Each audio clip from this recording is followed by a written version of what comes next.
Actually, this is a series on SPD, or sensory processing disorder. Now, I didn't post a video because the previous video only had like 3 views, and I thought, okay, maybe it's not really engaging audiences, but I think it's something that needs to be talked about.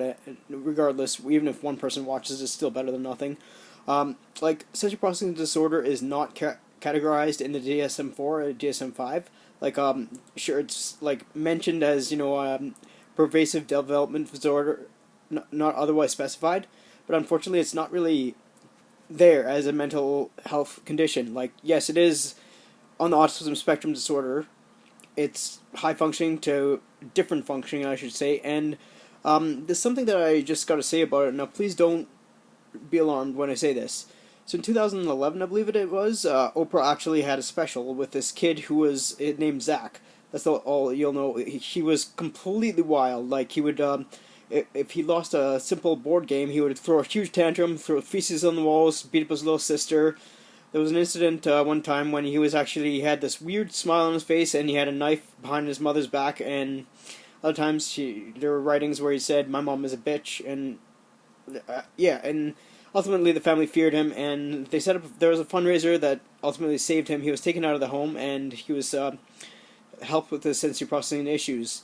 Now, he may have had other mental health issues, and they are trying to confirm that he had other mental health issues. Now, everybody was very upset with Oprah for not pointing out that he had other mental health issues. Now, I support Oprah on this. She had to show that, this kid had sensory processing disorder, because otherwise, how else would anybody take it seriously?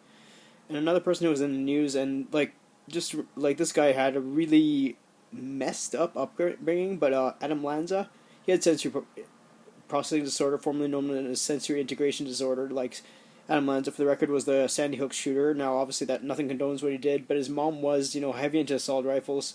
Told him, "Oh, hey, it's the zombie apocalypse." He was in a bad environment, and even worse environment than what I was in. Where I was kind of just ignored and punished if I ever showed any kind of signs of acting out, and that's pretty much what the world is, though. I mean, if you ever act out, the world discriminates against you. They don't care what it is, but that's just life. But nonetheless, he was also had anorexia. You have a second brain in your body, and it's called the microbiome. So Adam Lanza was 6 feet and 116 pounds, and I can say that was very skinny.